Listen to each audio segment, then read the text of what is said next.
वो राजकुमार का एक डायलॉग है ना, हम तुम्हें मारेंगे और जरूर मारेंगे, लेकिन वो बंदूक भी हमारी होगी, गोली भी हमारी होगी और वक्त भी हमारा होगा। सबके लिए सबक होगा, सारों के लिए सबक होगा कि हिंदुस्तान किसी से डरने वाली शक्ति नहीं है। आप हमें आपदा में डालोगे, हम उसमें भी अवसर ढूंढेंगे और हम खड़े होंगे आगे जा करके जहाँ पे अपने आप को सुरक्षित करेंगे, अपना भविष्य हम प्रशस्त करेंगे। और नॉट ओनली दैट, हम 2 कदम जाके शायद आपका हाथ पकड़ करके आपके विपत्ति के टाइम में आपको भी निकालें उसमें से। राफेल का जलवा ऑफ सिंदूर में दिखा। आपकी नज़र में राफेल की जो कैपेबिलिटी है वो कहाँ पे खड़े हैं और एयर पावर में कहाँ? We can have full confidence in this machine. हमने पाकिस्तान पे हिट किया हुआ है। हमारा एम क्या था? टेररिस्ट हाइडआउट को डिस्ट्रॉय करना हमारा एम था। That we did in the first few hours. We destroyed their air bases. 11-12 air bases को तोड़ना, उनको नुकसान पहुंचाना, और इस तरीके से कि स्ट्रेटेजिक नुकसान उनका हो, टैक्टिकल ही नहीं, स्ट्रेटेजिक नुकसान हो, ये एक बहुत बड़ी योग्यता की बात थी जो इंडियन आर्म फोर्सेस ही कर सकती थी। इंडियन एयरफोर्स ने किया वो काम। हिंदुस्तान को तो वैसे भी इग्नोर कोई नहीं कर सकता। हम उभरती हुई एक विश्व शक्ति हैं। आप अपने पड़ोसी चूज नहीं कर सकते, पड़ोसी आपको अपने आप से मिलते हैं। अब उन पड़ोसियों के साथ कैसे बना के रखनी है या उन पड़ोसियों को आपके साथ कैसे बना के रखनी है, ये दोनों तरफ की सहमति और समझ बूझ का विषय है। और should be the last option. हम किसी पे अटैक करने, आक्रमण करने नहीं जा रहे हैं, लेकिन अगर हम पे किसी ने आंख उठाई तो हम उसको छोड़ेंगे भी। सिस्टम जो हमारा था, इंडिजिनसली डेवलप्ड सिस्टम हमारे थे, उन टेस्ट हो गए वो रियल सिचुएशन के। पूरी दुनिया ने देख ली। एयर डिफेंस की एक दीवार खड़ी कर दी।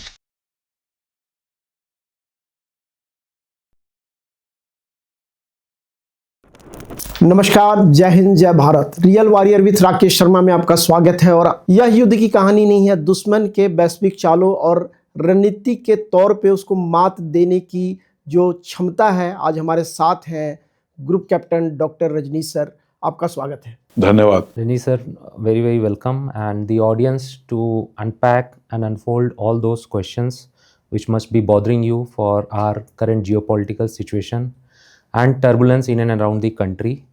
To unfold this, as rightly said by Rakesh ji, we have a very esteemed guest, Dr. Rajneesh, Group Captain Dr. Rajneesh. We welcome you, heartily welcome you, sir. And through you, we try and unfold the geopolitical situation and the turmoil in the country as well as beyond that as we progress into the talks. Very, very welcome, sir. Thank you so much, Vineet. In fact, it will be my endeavor to share as much information as I can with the viewers, because generally there are situations when people are not so much aware of the situation, ground realities. So my effort will be to make them aware of that without getting into unnecessary details. Yes, sure, sir.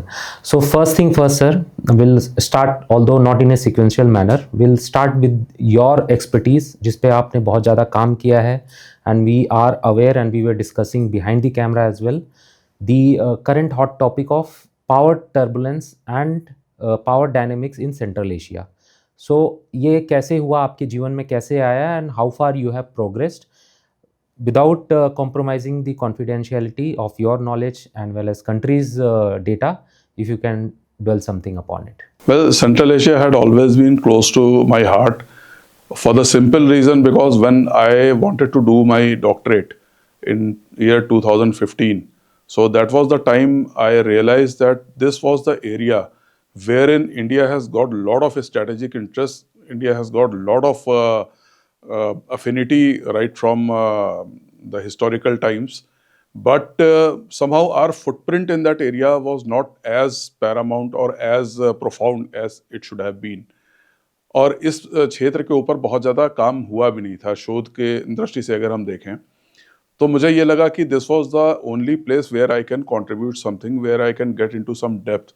So I chose Central Asia, and Central Asia, for the knowledge of the viewers, I can say that this comprises, this is a part of the erstwhile USSR, when USSR got disintegration 1990 में जब हुआ, and thereafter some 15 republics came up, and 5 states out of that, that is Tajikistan, Kazakhstan, Turkmenistan, Uzbekistan, and Kyrgyzstan. These 5 countries formed Central Asia. And the peculiarity of Central Asia has been that these regions have got tremendous amount of oil and natural gas reserves, which India actually needs because there is a clear deficit in the demand and supply of energy in India. and the domestic sources are not able to meet the supplies requirements. We have been banking on West Asia, which had traditionally been trouble town. So उस आपदा से निकलने के लिए हमने central Asia की तरफ हमारा ध्यान गया, बट दुर्भाग्य से इस क्षेत्र के ऊपर बहुत ज़्यादा काम क्योंकि हुआ नहीं था, इसलिए मुझे लगा कि ये क्षेत्र ऐसा है जो एक स्कोप देता है ऐसा जहाँ पे मैं कुछ काम कर सकता हूँ. So I switched over to Central Asia. I did my thesis on that.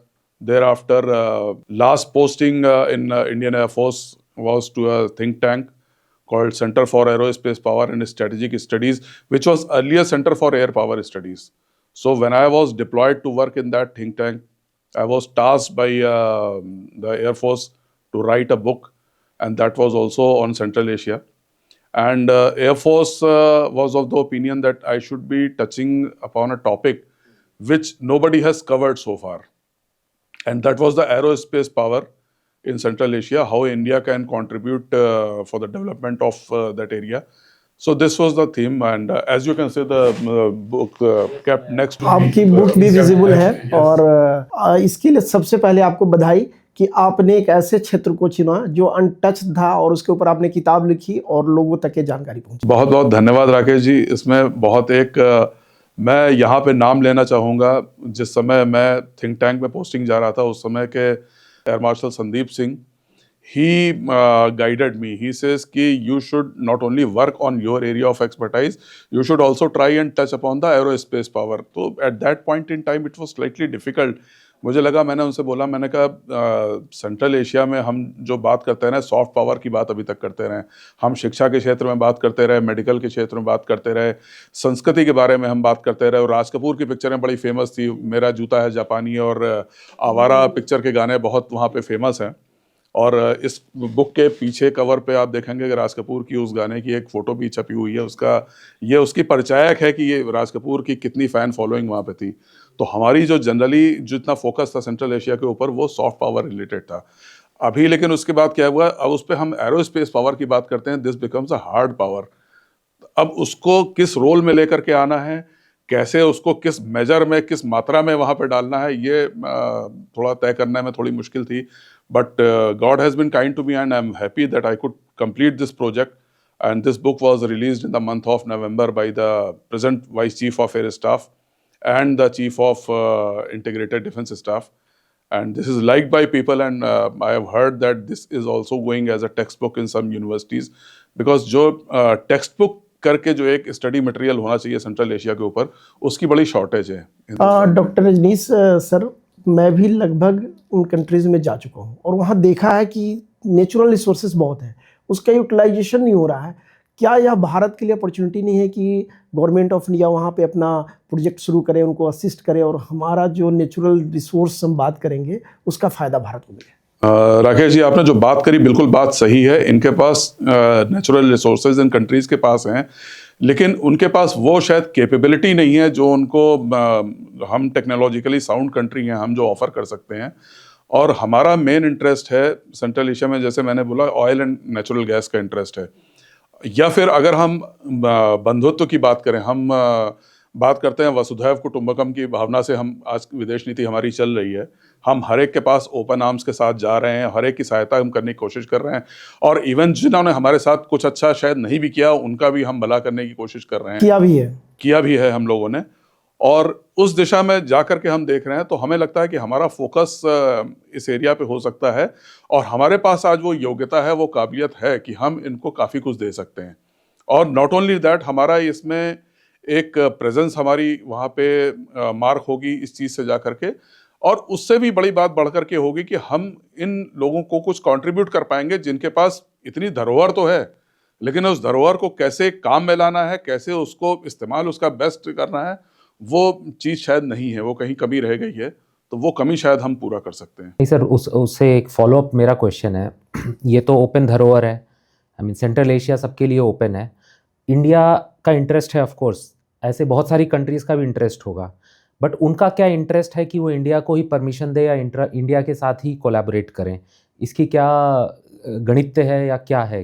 देखिए, मध्य एशिया में जो मेन जो पावर्स एक्टिव हैं, एक तो यूएसए, एक Russia because Russia is like a parent to central Asian countries, and then China of course. उसके बाद जो है चौथा प्लेयर हमारा इंडिया, भारत हमारा बनता है। अब इन चारों में अगर हमको देखा जाए तो पहली बात तो सबसे बड़ा जो डिसएडवांटेज हमारा है कि हमारी ज्योग्राफिकल नज़दीकियां इन कंट्रीज से काफ़ी नहीं बन पाई हैं। जैसे हमारे पास दूसरे अफगानिस्तान के साथ, बांग्लादेश के साथ लगी हुई सीमाएं हमारी हैं, हमें ये डिसएडवांटेज है सेंट्रल एशिया के केस में। Geographical incongruity is responsible for limiting our access to these regions. In fact for that we have to think on various ways and means कि हम किस तरह से कनेक्टिविटी वहाँ से बढ़ाएं, ये एक बहुत बड़ा एस्पेक्ट है। अब रही बात कि हमें क्यों हम why we score a point over other countries, why we have an edge? See India culturally और हिस्टोरिकली हम एक ऐसे देश रहे हैं जब हम भाईचारा और बंधुत्व के साथ हर एक देश के साथ हमने हाथ बढ़ाने की कोशिश की और हर एक के लिए हमने कुछ करने की कोशिश की है। और आज अगर हम मध्य एशिया में जाने की बात कर रहे हैं तो हम उस भावना से जा रहे हैं कि हमें उनका हाथ पकड़ना है, उनके पास जो बेसिक फैसिलिटीज़ की जो कमी जहाँ पे रह गई है उस कमी को हम पूरा करें जा करके, और उनका हाथ पकड़े और उनको विकसित होने में और उनकी जो धरोहर है उसको उसका विकास करने में हम उनकी सहायता करें, ये एक हमारा है। और I think more than any hard diplomatic power और hard military power, this is what gives us an edge over other powers. China, I know, we all know कि they have got expansionist policy, वो हर जगह अपना प्रसार करना चाहते हैं, वो कर रहे हैं। अमेरिका के अपने इंटरेस्ट हैं, अमेरिका के जब तक इंटरेस्ट सूट होते हैं तब तक अमेरिका दोस्त होता है, अमेरिका के इंटरेस्ट सूट नहीं होता तो अमेरिका उस कंट्री को साइड खत्म कर देता है या साइड कर देता है, जो भी है। भारत के साथ ऐसी बात नहीं है। हम गुड और bad any situation coming up, हम अपने दोस्तों का या जिनको हम पसंद करते हैं हम उनका हाथ थाम करके आगे बढ़ने में हम विश्वास रखते हैं। सर एक सवाल और, मध्य एशिया में जाने का रास्ता पीओके और अफगानिस्तान के साथ होकर जाता है, तो कितनी संभावना है कि ये रास्ता जल्दी खुलेगा? देखिए, अफगानिस्तान के साथ भी हमारे रिलेशंस बहुत अच्छे रहे हैं ऐतिहासिक कारणों से भी, और बीच में थोड़ा सा डिस्टर्बेंस आया था 2021 में अगस्त में जब तालिबान ने सब अब्रप्ट एकदम टेक ओवर किया था, तो हम लोगों ने ना उनको डिनाउंस किया था पूरी तरीके से, ना हमने रिकॉग्नाइज किया था इस गवर्नमेंट को, because this was not a democratically elected democratic take over. So we, being the democratic country, we were slightly apprehensive about recognizing this government. But thereafter we realized कि जो तालिबान अभी आया है वो पहले से थोड़ा सा फर्क है। और दूसरी बहुत बड़ी बात, सॉफ्ट तालिबान हम कहेंगे इसको अगर हम बात करें। दूसरी बात आपको और भी बता दूं एक चीज, तालिबान सरकार जो बनी है अफगानिस्तान में, उनकी भी एक मजबूरी कह लें या एक रिक्वायरमेंट कह लें, डिप्लोमेटिक रिक्वायरमेंट, की they are looking for diplomatic recognition from various countries so that they can develop their trade, so that they can develop their international relations. और उसमें अगर ये ऐसा कोई देश चाह रहा है तो मुझे नहीं लगता कि इसमें कोई गलत बात है। हर एक देश चाहता है, हम भी चाहते हैं, और बिना एक दूसरे के साथ अलायंस किए हुए, बिना एक दूसरे के साथ हाथ पकड़े हुए कोई भी देश आगे नहीं बढ़ सकता, और ये बात अफगानिस्तान भी रियलाइज करता है। अब रही बात भारत और अफगानिस्तान के संबंधों की, हिस्टोरिकली हमारे बहुत अच्छे रिलेशंस उनके साथ रहे हैं, जैसा मैं बोल चुका हूं, और आज भी हमने अब कदम बढ़ाना एक एक शुरू किया है धीरे धीरे। Though we have been very cautious, but yes we found कि हमारे भी क्योंकि पड़ोसी हैं वो, और उनका हाथ पकड़ना जरूरी है हमारा, उनको भी उन्होंने कुछ कदम आगे बढ़ाए, कुछ कदम हमने आगे बढ़ाए, और उस तरीके से सिलसिला चल रहा है, और ये सिलसिला इसी तरीके से चलेगा। जो अंतर्राष्ट्रीय राजनीति है वो उसी तरह से चलती है। देखिए, एक बात मैं यहाँ बता दूं, being a student of political science, I can say that there are no permanent friends or foes in the international geopolitics. What is important is your national interest. आपका राष्ट्र हित सर्वोपरि होता है, और राष्ट्र हित को ध्यान में रखते हुए हम अगर कोई बात करते हैं, कोई अगर कदम उठाते हैं, तो मेरे ख्याल से बिल्कुल वाजिब होता है, इसमें कोई गलत काम नहीं है। और हम जिस बंधुत्व की भावना के साथ, वसुधैव कुटुंबकम की भावना के साथ काम कर रहे हैं, मेरे ख्याल से ये एक बहुत अच्छा अप्रोच है, और हमें बड़ी सहायता मिलेगी अफगानिस्तान के साथ अपने रिलेशन को दोबारा प्रगाढ़ करने में। नहीं sir, I will B A devil's advocate. आप तो इंडिया की बात कर रहे हैं, मैं मिडिल ईस्ट या साउथ सेंट्रल एशिया की बात करूं। अगर मैं वहाँ का निवासी हूँ और if I own some kingdom there, why will I look up to India जब मेरे पास यूएसए का ऑप्शन है? ठीक है, पावर ऑफ एलिमिनेशन में चलिए वो हट जाते हैं, बट इंडिया का ऐसा क्या सबसे इम्पोर्टेंट स्टार्किंग डिफरेंस है जो इंडिया को मैं सेलेक्ट कर लूँ to explore me, to help me, or whatever. Their point of view अगर आप बताएं sir. As I just said, that our approach has been of camaraderie with every country. And I said USA has got a different motive, China has got an expansionist motive, India is different. हम किसी देश पे कब्जा करने नहीं जा रहे हैं, हम सिर्फ हाथ पकड़ के बंधुता की भावना से हम काम करना चाहते हैं। और ये चीज़ हमें मेरे ख्याल से एक अलग प्लेटफॉर्म पे खड़ा करती है। और ये चीज़ सेंट्रल एशियन कंट्रीज़ को भी पता है कि इंडिया अगर हमारे कंट्री में आ रहा है, अगर हमारे देश में आकर के कुछ हमारा साथ करने की कोशिश कर रहा है, तो हमारा विकास करने में हमारी सहायता करने आ रहा है, हम पे कब्जा करने नहीं आ रहा है, हमें किसी तरह से दबाने नहीं आ रहा है। लेकिन सर हमने ले लिया, वी बॉट इट। अब दो एग्जांपल मैं इमीडिएटली दे रहा हूँ, मालदीव्स या बांग्लादेश जो लेटेस्ट एग्जांपल है, यहाँ ये पॉलिसी क्यों नहीं सक्सेसफुल हो पा रही है? देखिए क्या होता है, किसी भी देश में जब सरकार बदलती है तो उस सरकार का एक अप्रोच डिफरेंट होता है। मालदीव्स में सरकार जब बनी, बांग्लादेश में जब सरकार बनी, हमारे पहले से रिलेशन सबके साथ अच्छे थे। टूरिज्म में बल्कि हमारे मैक्सिमम जनता हमारी मालदीव्स में जा रही थी। सरकार वहाँ बदली, वहाँ उनका थोड़ा अप्रोच बदला, वो शायद किसी दूसरी शक्तियों के थोड़े से इन्फ्लुएंस में आ गए, उनका व्यवहार, उनके सोच हमारी तरफ बदली। हमने अपनी सोच ठीक है वही रखी, हमने किसी के साथ कोई शत्रुता करने की कोशिश नहीं करी है। हाँ, ये जरूर हुआ कि इस पूरे प्रकरण में जो टूरिज्म था मालदीव का, जिसके ऊपर उनकी पूरी शायद अर्थव्यवस्था उनकी टिकी हुई है, that has suffered a jolt and there was no doubt about that. They also realise हमने ऐसा जानबूझ करके कोई नुकसान करने की कोशिश नहीं की, बट अनफॉर्चुनेटली अपने आप से कुछ ऐसा हो गया कि फोकस लोगों का अचानक। सर यहाँ मैं रुकूंगा। मोदी जी गए लक्षद्वीप, वहां उन्होंने एक सेल्फी ली और मालदीव का जो कमर टूट गया जो टूरिज्म का, तो एक सबक था पूरी दुनिया को कि हिंदुस्तान को इग्नोर नहीं कर सकते। यहाँ से आप कंटिन्यू करें। देखिए, हिंदुस्तान को तो वैसे भी इग्नोर कोई नहीं कर सकता, मेरा मानना है। और हर एक फोरम में एक मैं बहुत मेरा फेवरेट डायलॉग है और जो मेरा एक स्टेटमेंट है वो मैं आज यहाँ भी बयान करना चाहूँगा, in all humility, that we are an emerging global influence. हम उभरती हुई एक विश्व शक्ति हैं और ये दुनिया के सारे देश इस चीज़ को अब रियलाइज़ कर रहे हैं।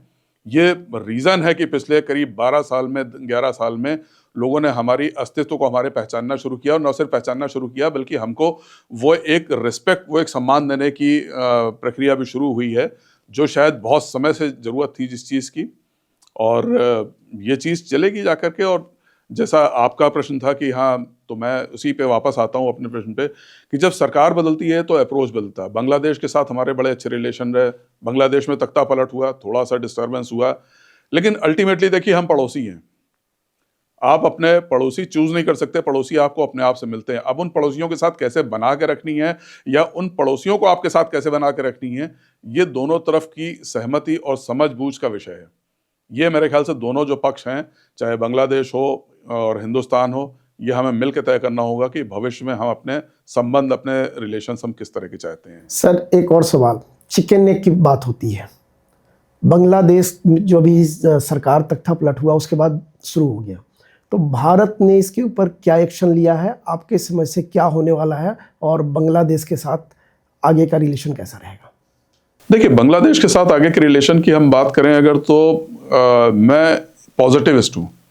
मैं ये मान के चलता हूँ कि हमारी नीयत अच्छी है और हम सक्षम हैं, नॉट ओनली मिलिटरली हम सक्षम हैं। आज हमारी वायुसेना, हम तीनों इंडियन एयरफोर्स बैकग्राउंड के हैं और वेरी प्राउडली आई कैन से that we are not only the 4th largest air force, we are also the most formidable and most evolving, fast, rapidly evolving air force. और sir even air power में हम तीसरे स्थान पे आ गए हैं, China को पीछे छोड़ दिया हमने। बिल्कुल, धीरे धीरे हमारी ये जगह हम बना रहे हैं और जिस तरह से हम मॉडर्नाइजेशन का हमने टेकअप किया हुआ है, मिशन मोड में अपने एक टास्क लेकर के हम चल रहे हैं, मेरे ख्याल से वो दिन दूर नहीं कि जब हम शायद नंबर 2 पे या हो सकता है नंबर 1 पे भी हो जाएं। सर एक और एक्सपर्ट सवाल आपसे, क्या अभी चिकन नेक को चौड़ा करने की जरूरत नहीं है? क्योंकि 1971 में एक गलती हुई थी, हमारे पास ऑप्शन था जब हमने पाकिस्तान से बांग्लादेश को अलग किया। आज वो मौका फिर दोबारा हमारे पास है, आपकी क्या राय है? देखिए, मैं इस पर बहुत डिप्लोमेटिक जवाब दूंगा। पहली बात तो ये है कि अगर ये फैसले जो है ना सरकार के बड़े हाईएस्ट लेवल पे लिए जाते हैं। दूसरी बात, अगर एज ए स्कॉलर आप बात करें तो yes, as a scholar I would say कि there is a need to widen this area and there is a need to resolve this issue as fast as possible. Because बिना resolve हुए क्या होगा कि वो छोटी छोटी जो बिकरिंग्स हैं, वो प्रॉब्लम्स हैं, वो चलती रहेंगी। और इसमें बार्गेन में होता क्या है, हम छोटी छोटी चीज़ों में अगर उलझ जाते हैं तो ब्रॉडर इश्यूज से हमारा फोकस हट जाता है। तो अगर ब्रॉडर इश्यूज पे हमें फोकस करना है तो as soon as possible, as fast as possible, we will need to resolve that. तो sir, you had 3 decades of military experience and primarily आपने अभी acquisitions and defence acquisitions and procurement की बात करी, तो आपने काफ़ी अच्छा इसमें भी काम करा हुआ है।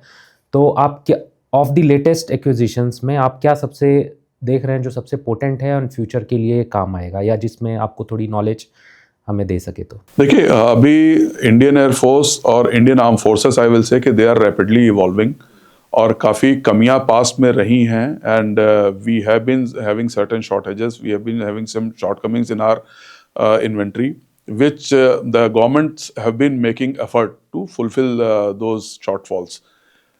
There have been very vigorous efforts in the past. When I was in plans branch in the Air Force, I could see that a lot of effort has gone into fighter aircraft की requirement Indian Air Force की बहुत पहले से चल रही थी, जहाँ लोग 4th जनरेशन जिस समय बात कर रहे थे, 5th जनरेशन, और आज 6th जनरेशन फाइटर एयरक्राफ्ट की बात कर रहे हैं, तो एटलीस्ट हमने ये है कि हमने 4.5 जनरेशन का जहाज हमने बना लिया है।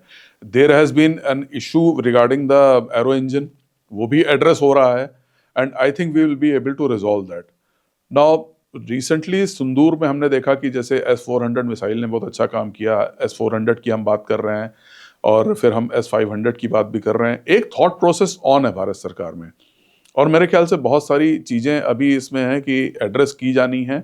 और सबसे चीज़ ज़रूरी है कि हम जब कोई भी इक्विपमेंट प्रोक्योर करने जाते हैं तो हम सिर्फ इक्विपमेंट नहीं प्रोक्योर करते, हम टेक्नोलॉजी भी प्रोक्योर करते हैं, और साथ में ऑफसेट्स के जरिए हम चाहते हैं कि यहाँ पे एम्प्लॉयमेंट जनरेशन भी हमारे कंट्री में हो।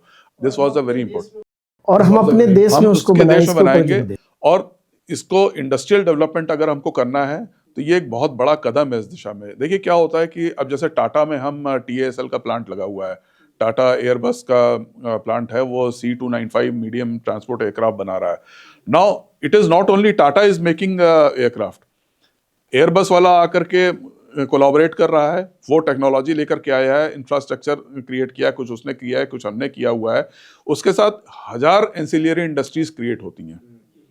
तो ये एक ओवरऑल इंडस्ट्रियल डेवलपमेंट की तरफ एक बहुत बड़ा कदम होता है, और मेरे ख्याल से ये एक बहुत इंपॉर्टेंट कदम है जो गवर्नमेंट सरकार ने उठाया है, and we are continuing on this track, and any weapon system, any platform that we are going to procure from outside or maybe make in India, और आत्मनिर्भर की हम बात कर रहे हैं बहुत ज़्यादा, सरकार का बहुत बड़ा फोकस है इसके ऊपर। I am very sure that this will put us in a position where we can proudly say that we have industrially very strong nation and a very strong armed forces. Because आप at a time 2 problem address कर रहे हैं। एक तो अच्छी technology acquire कर रहे हैं, मेक इन इंडिया करके एम्प्लॉयमेंट जनरेशन भी कर रहे हैं। बिल्कुल, तो 2 साइड से फायदे हो रहे हैं, and which is a good approach by the government, rather than specifically capital investment करके कोई जहाज खरीद के लेके आने की जगह हम इंडिया में ही बना करके एम्प्लॉयमेंट जनरेशन एंड वो टेक्नोलॉजी भी ट्रांसफर कर रहे हैं। Absolutely, the entire focus has to be very comprehensive.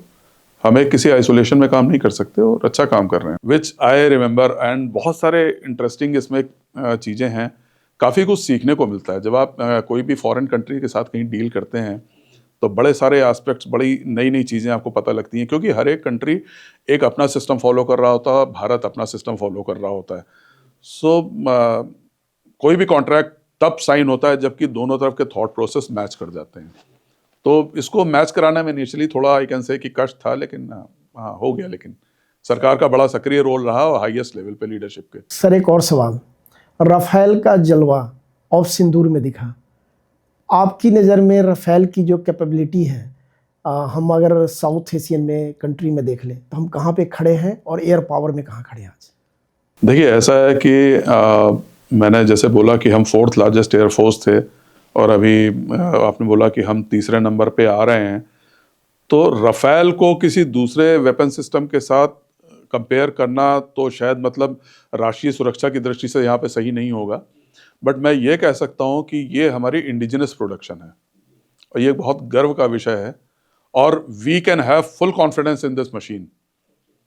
तो इतना भरोसा हमको है कि ये मशीन है, और थोड़ी बहुत कमियां रह सकती हैं, लेकिन with passage of time, gaining a lot of gradual experience on operating this platform, I think a lot of things will improve and we are working in that direction.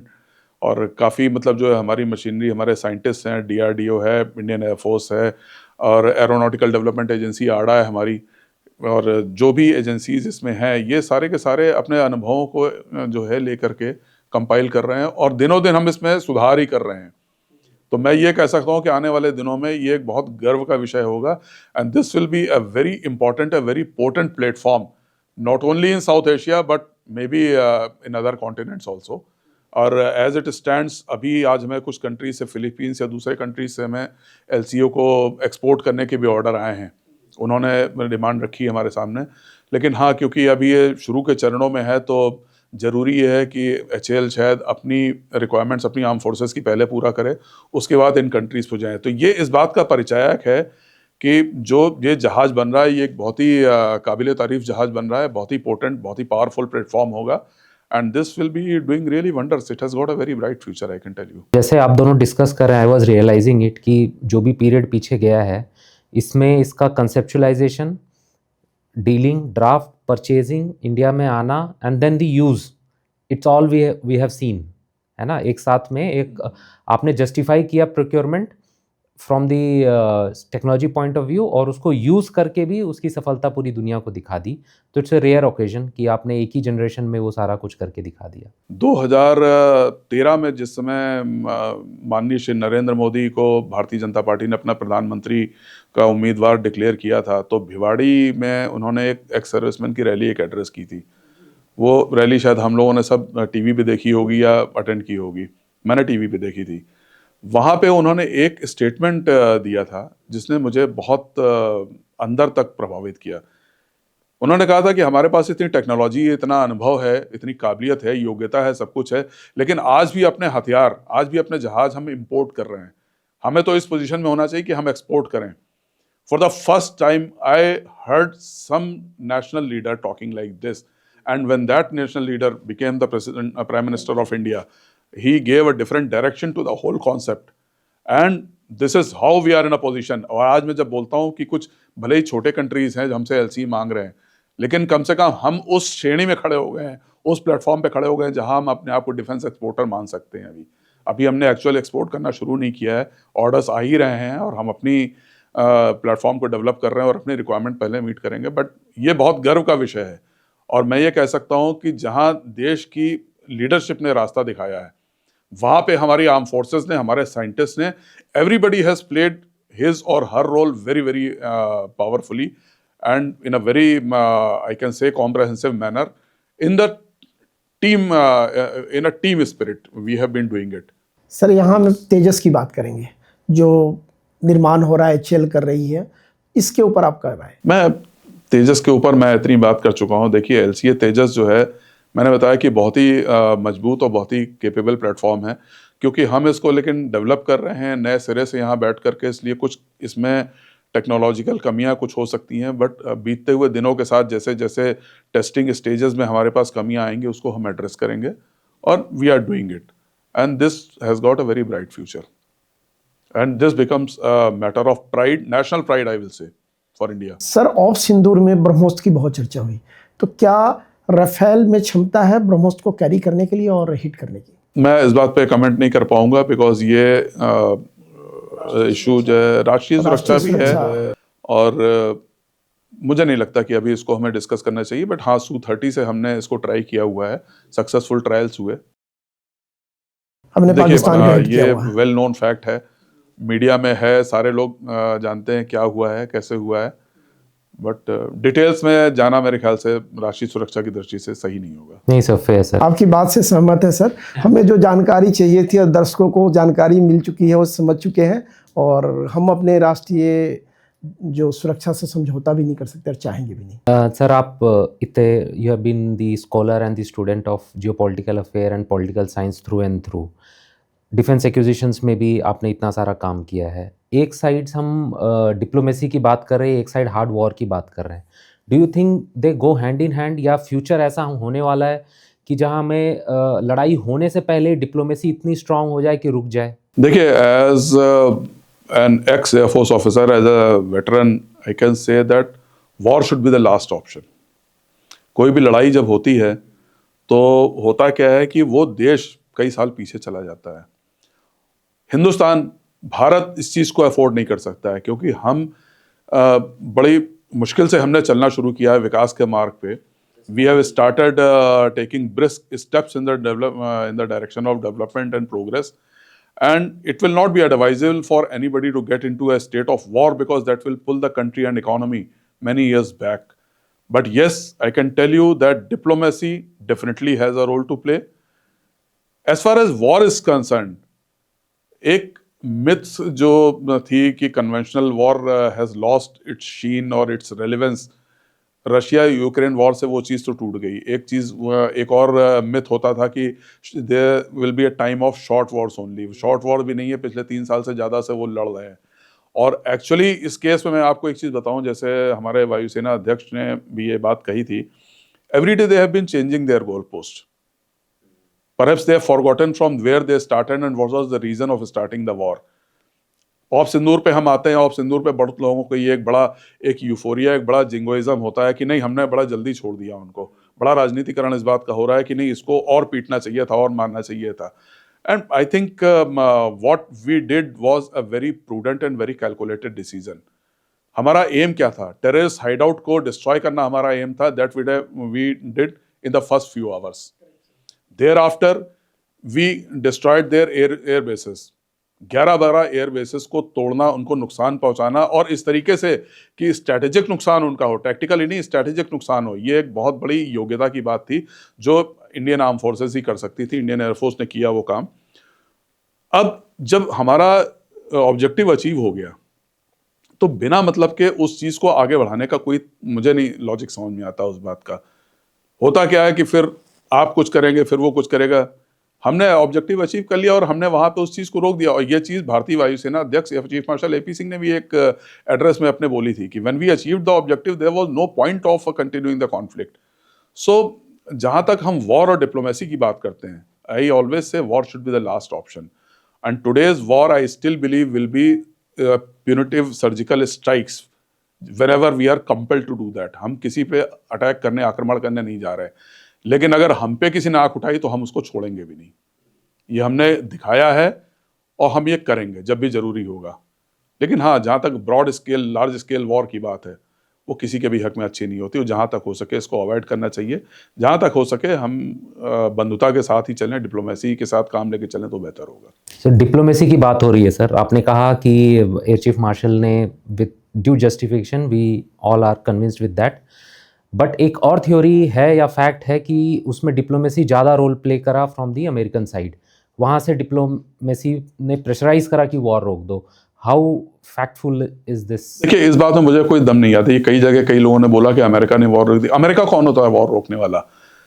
हमने प्यूनिटिव स्ट्राइक्स की थी। हमने जहाँ पे surgical strike करके, हमको pointed strike करके हमें अपना ऑब्जेक्टिव अचीव करना था, हमने कर लिया। और हमने एक डिसीजन लिया, और जब उधर से फ़ोन आया, पाकिस्तान की तरफ से डीजीएमओ को फ़ोन आया, पाकिस्तान डीजीएमओ से इंडियन डीजीएमओ को, तो हमने लड़ाई रोकी। अमेरिकन प्रेसिडेंट इसमें आई डोंट नो हीरो बनने की क्या क्रेडिट ले रहे थे, वो हर चीज़ का क्रेडिट ले रहे हैं, मुझे लगता है। यानी शादी में नोबेल प्राइज, हाँ वो था। प्लस वो ठीक है, हर एक को पता है कि वो नोबेल प्राइज जब मिस हुआ तो उसका क्या रिएक्शन था।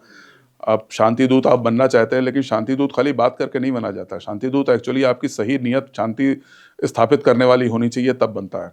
वहाँ पे वो चीज़ नहीं थी। यहाँ पे ये था कि मैंने रोक दिया, मैंने अनाउंस कर दिया। अरे भाई, कंसर्न जो गवर्नमेंट्स हैं वो अनाउंस करेंगी, सीज फायर अनाउंस करेंगी। थर्ड पार्टी के अनाउंस करने का कोई मतलब नहीं होता। बहुत लोग, many people have got carried away in the country. मैं बहुत लोगों को देखता रहता हूँ, यूट्यूब पे मैंने कई लोगों को देखा है बात करते हुए कि नहीं, हम तो डर गए जी, हम पीछे हट गए। कोई डरा नहीं, कोई पीछे नहीं हटा। हिंदुस्तान की सेनाएं कभी डरती नहीं, किसी से कभी पीछे नहीं हटती। हमने जो करना है वो हम करेंगे, और जहाँ पे रुकना है हमको वो भी पता है कि कहाँ पे रुकना है। वो हम डिसाइड करेंगे। वो राजकुमार का एक डायलॉग है ना कि वो जो गोली होगी वो हमारी होगी और वो वक्त भी हमारा होगा। तो वो डिसीजन हम लेंगे और हमने वही किया है, वही करेंगे। इससे जुड़ा एक और सवाल है, ट्रंप ने उसके बाद टैरिफ बढ़ा दिया, 50% कर दिया, और उसके बाद भी हिंदुस्तान अपनी जगह पे खड़ा है। देखिए, मैं आपको इसमें बहुत इंटरेस्टिंग बात बताऊं। हिंदुस्तान और हमारी लीडरशिप का जो एक फिलॉसफी है, जो एक काम करने का तरीका है, हम आपदा में अवसर ढूंढते हैं। और इस दिशा में भी हमने, इस कॉन्टेक्स्ट में, इस संदर्भ में भी हमने यही काम किया हुआ है। उन्होंने टैरिफ बढ़ाए, हमने अपनी कैपेबिलिटी बढ़ाने की बात करी। In a way I think it is good for us that we have been thinking about it till now, but now we are actually working on it. कुछ कंपल्शन हो गया है और कुछ ये बड़ी भावना हमारे अंदर बड़ी बलवती हो गई है कि भाई हमें अपने पैरों पर खड़ा होना चाहिए और दूसरे के दबाव में नहीं आना चाहिए। ये सिर्फ अमेरिका के लिए नहीं है, ये बाकी दुनिया के जो देश हैं, मैं सबको बोलना चाहता हूँ कि ये सारों के लिए सबक है। ये सबके लिए सबक होगा, सारों के लिए सबक होगा कि हिंदुस्तान किसी से डरने वाली शक्ति नहीं है। आप हमें आपदा में डालोगे, हम उसमें भी अवसर ढूंढेंगे और हम खड़े होंगे आगे जा करके, जहाँ पे अपने आप को सुरक्षित करेंगे, अपना भविष्य हम प्रशस्त करेंगे। और नॉट ओनली दैट, हम 2 कदम जाके शायद आपका हाथ पकड़ करके आपके विपत्ति के टाइम में आपको भी निकालें उसमें से। Bold statements, thank you so much. Sir, op Sindoor में एयर डिफेंस का क्या रोल था? देखिए, ऑप सिंदूर एक ऐसा ऑपरेशन था जिसमें एयर डिफेंस का ही सबसे बड़ा रोल था। और इस चीज़ की जो सबसे बड़ी खासियत थी वो ये थी कि इस ऑपरेशन में आर्मी का एयर डिफेंस सिस्टम और इंडियन एयरफोर्स का जो एयर डिफेंस सिस्टम था, और जो एक IACCS जिसको हम बोलते हैं, integrated command and control system, इसको इंटीग्रेट करके एक कॉमन ऑपरेटिंग पिक्चर मिल रही थी सारे ऑपरेटर्स को, whether they were in army or air force. This was the biggest advantage to all the forces which are operating at the ground level. और इसमें सबसे बड़ा तो एडवांटेज यही रहा हमें कि एक सिस्टम जो हमारा था, इंडिजिनसली डेवलप्ड सिस्टम हमारे थे, उन टेस्ट हो गए वो रियल सिचुएशन के। और पूरी दुनिया ने देख ली इसको। पूरी दुनिया ने देख लिया और पूरी दुनिया की एक बहुत बड़ा इंप्रेशन अच्छा गया हुआ है। और जिस तरह से ऑपरेशन हुआ है और जिस तरह से बाकी विदेशों के जो एडवर्सरीज के साइड में, जो हमारे दुश्मनों के साइड में, जो चाइना से या दूसरा जो सिस्टम्स थे, उनकी कमजोरियां लोगों के सामने आई हैं, उसने हमको एक एज दी है, हमको एक बढ़त दी है बाकी कंट्रीज़ के मुकाबले में। तो this is another long term advantage that we have. So air defence has played a very very pronounced role in this conflict. And S-400 missile तो खैर कमाल ही कर दिया उसने, उसकी तो कोई बात करने की जरूरत नहीं, सारी दुनिया बात कर रही है उसके बारे में। आकाश तीर की हम बात करेंगे, जो स्वदेशी है, स्वनिर्मित है उसकी। आकाश तीर का मैंने बताया, जो एक कॉमन ऑपरेटिंग पिक्चर जो अवेलेबल थी सारे ऑपरेटर्स को, आर्मी और एयरफोर्स को एक साथ में, तो कोई कॉन्फ्लिक्ट ऑफ जुरिस्डिक्शन नहीं था। सबको पता था कि किसके सामने क्या पिक्चर आ रही है और किसको किस सिचुएशन में कैसे रिएक्ट करना है और कैसे सिचुएशन को टैकल करना है। रिएक्ट मींस हम दुश्मन के उनकी तरफ से जो भी उनके मिसाइल्स आ रहे थे, hit जो भी कर थे, उस पर जैसे ही हमने रिएक्ट किया, so there was no failure, there was no gap actually. What was coming from that side, this was being intercepted in the real time and in the shortest possible time frame. और उसको मार के गिराते थे करके, और एक तरह से हमने एक एयर डिफेंस की एक दीवार खड़ी कर दी थी दुश्मन के सामने, जिसकी वजह से इधर हमें नुकसान इतना नहीं हुआ जितना लोग बात करते हैं मीडिया में कि हमारा ऐसा हुआ वैसा हुआ। वो बेकार की बातें हैं। But yes, I am proudly saying that I was in the Indian air force at that point in time when Operation Sindoor was conducted. So this really had an impact on our system and this has proved our capability beyond any doubt. Sir, I heard you saying कि इसमें तीनों सेनाओं ने cooperatively, jointly मिलके काम करा and we saw the result. So don't you think it's a high time to give our dream of theater command a real life? Theatre command देखिए, requirement है और सरकार इस बारे में बहुत गंभीरता से सोच रही है। And we have been talking about it for a very long time, and now the time has come that we have started in terms of giving, formulating a common strategy for making the theater commands. There are some differences in the working culture of all the three services. We all know that Army has its own culture, Air Force has its own culture, Navy works in its own style. So before getting into anything like theater command, we have to get over these things first and have a common picture, a common culture, we can say. And beyond that, I will not elaborate anything. But yes, all the three services have to be on the same platform to understand the gravity of the situation, what we are facing today, and how we are going to fare in future. So a definite shape has to be worked out first. And then we have already started the process of creating the theater commands. A thought process is on. A small little differences of opinion are being addressed in the proper manner. And I think we'll be able to handle it appropriately and create it. Sir एक follow up question है, had theatre command been in place op Sindoor के time में, तो हमें result क्या different दिखता जो अभी हमने दिखा? देखिए, थिएटर कमांड क्या होती है, वो एक जोग्राफिकल कमांड होती है। वो एक जोग्राफिकल एरिया के अंडर जितने भी एयरफोर्स, आर्मी और नेवल एसेट्स होते हैं वो काम करते हैं। हमने भी इस तरह से काम किया है कि without being in theatre command concept we have worked like that. That's what, We sir. have So we already already proven that we that can work. formula. I already said that each and every service has got a different way of thinking, different culture of working. और वो culture, वो जो thinking थी इस बार एक platform पे थी, एक उसमें साम्यता थी, एक सिनर्जी थी, you can Synergy. say. एक synergy And थी, you can say. Yes. They were working in sync. Navy was creating a psychological impact, Pressure part on of the Arabian Sea. और बाकी इंडियन आर्मी और Indian air force, they were operating on the same platform. And with our systems in place, I think we have proved what we wanted. Theatre command से जो हम हासिल करने वाले हैं वो हमने ऑलरेडी प्रूव कर लिया है। वो हमने पहले केस ग्रुप मजबूत कर कैप्टन लिया डॉक्टर है। रजनीश सर, आपकी क्वालिफिकेशन पे बात करेंगे। बहुत सारा रिसर्च आपने किया हुआ है। Yes, I can say that. देखिए, ऐसा है कि मैं 1988 में मैंने इलाहाबाद यूनिवर्सिटी से MA political science and international relation merit की पोजीशन के साथ किया था। उसके बाद मुझे यूजीसी की फेलोशिप मिली, मैंने पीएचडी ज्वाइन करी, बट सेम साल के अंदर में मेरा यूपीएससी क्लियर हो गया था। एयरफोर्स में आने के लिए कंबाइंड डिफेंस सर्विसेज मैंने क्लियर किया और मैंने एयरफोर्स ज्वाइन कर ली। एक्चुअली सिलेक्शन मेरा आर्मी और एयरफोर्स दोनों में एक साथ हुआ था और दोनों की ही ट्रेनिंग 1 जनवरी 1992 से शुरू हो रही थी। सो डिसाइड करना डिफ़िकल्ट था कि किसको ज्वाइन करें, बट मैंने एयरफोर्स को चुना और एयरफोर्स ज्वाइन किया। उसके बाद कई साल तक बहुत सारे फील्ड एचेलॉन्स में मैंने सर्विसेज दी, अपनी एक्सपीरियंस अपना बढ़ा मेरा। बाद में कुछ ऐसा हुआ कि 2007 को आते आते मुझे ऐसा लगा कि क्योंकि यूजीसी फेलोशिप मुझे पहले मिल चुकी थी, पीएचडी मैंने उस समय ज्वाइन की थी और मैं उसको परस्यू नहीं कर सका था 7-8 महीने से ज़्यादा, तो मुझे लगा कि मुझे ये काम करना चाहिए अभी। फिर उसके बाद इलाहाबाद यूनिवर्सिटी के वाइस चांसलर थे, वो भी पॉलिटिकल साइंस के ही हमारे सीनियर थे काफ़ी। उन्होंने बोले देखो, ऐसा यूजीसी पास करके तुम बैठे हुए हो तो कम से कम पीएचडी तो कर लो। वो एक प्रेरणा थी, उसके लिए मैंने ज्वाइन किया, शुरुआत करनी शुरू की, एयरफोर्स से परमिशन ली। एयरफोर्स ने मुझे स्टडी लीव नहीं दी बिकॉज शॉर्टेज थी ऑफिसर्स की हमारे लॉजिस्टिक कैडर में। तो उन्होंने कहा कि as a part time candidate अगर आप कर सकते हो तो कर लो। पार्ट टाइम का मैं कॉन्सेप्ट आपको बताऊँ। जी, अलाउड है सर? हाँ, पार्ट टाइम अलाउड होता है, एयरफोर्स परमिट करती है आपको। तो कुछ यूनिवर्सिटीज़ ऐसी होती हैं जो आपको 6 महीने के लिए क्लासेस कंडक्ट करती हैं। वो 3 विषयों में क्लासेस होती हैं, एक आपकी रिसर्च मेथोडोलॉजी होती है, एक आपका कोर सब्जेक्ट होता है और एक आपकी क्वांटिटेटिव टेक्निक्स होती हैं। इन तीनों में आप क्लास 6 महीने की करके फिर एक आपका एग्ज़ाम होता है। अब हमारा आलम ये था कि हम उस समय प्लान्स ब्रांच में एयरफोर्स में काम कर रहे थे, हेडक्वार्टर में। मंडे टू फ्राइडे हम नौकरी करते थे 9 से 7 बजे तक एयरफोर्स में, और सैटरडे संडे 9 से 5 हम जाके यूनिवर्सिटी में क्लास करते थे। फिर 6 महीने के बाद एग्ज़ाम हुआ और कुछ ऐसा इत्तेफाक रहा कि तीनों सब्जेक्ट्स में माई score was 100%। I got 10 perfect 10 CGPA, 200 marks के 3 पेपर्स थे और आई गॉट एब्सोल्यूट 100% मार्क्स। उसके बाद एक्चुअल रिसर्च हमारी शुरू हुई। मैंने जैसे बताया कि सेंट्रल एशिया पे मैंने रिसर्च की है, क्योंकि इस एरिया में थोड़ी रुचि पहले से हो गई थी, तो थोड़ा बहुत एक बेसिक स्टडीज़ की चल ही रही थी मेरी, तो थोड़ा बहुत काम हुआ था।